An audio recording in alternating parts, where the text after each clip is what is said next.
On April 5th of 2003, we woke up that morning and our job was strictly to get to north of Karbala and secure an airfield. And we had to escort a convoy to get there.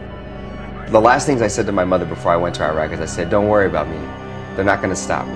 One way or another, I'll come back home. When I ran over the landmine, I was the driver. It exploded and everything that I had inside the vehicle detonated and caught on fire. And by the time I was pulled out, it burned over 40% of my body. I would literally plead with the nurse, and I would say, why are you doing this to me? What have I done to you to deserve such punishment? You know, when you go from seeing yourself a certain way for so many years of your life, then all of a sudden drastically it's changed. You know, it's hard to feel like anyone in this world is going to accept you. And the enemy is negativity. By being positive, by having a great attitude, the answer will come to me, and when it comes to me, I will see it. I will embrace it. I will learn from it. I will grow from it, and I will run with it, and I will never look back with it. Right? I'm blessed that I'm here, that I have a second chance at life.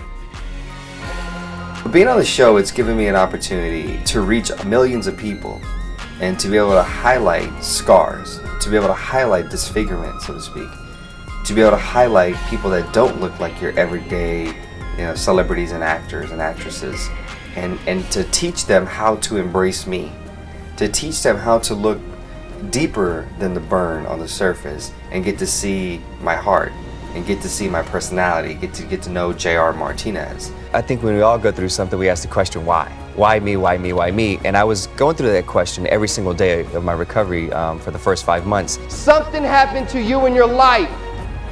Something is happening to you in your life.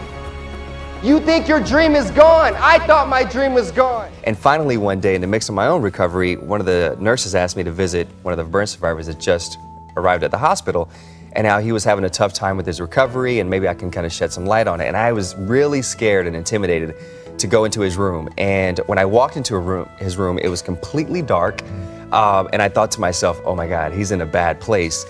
And I sat down and talked to him for about 40 minutes, and before I walked out of the room, I turned to look into the room, and the light above his bed was on, and he had the curtain that, that covered the window halfway open, so there was a lot of light in the room. And that was something so simple, said so much to me. And I said to myself, you know what?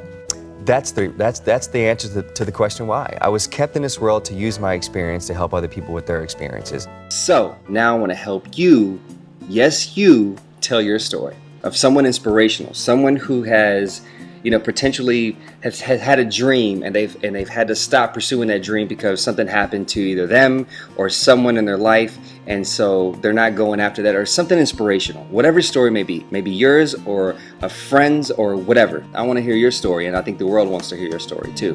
I guess I'm out, right? All right, your friend. Peace.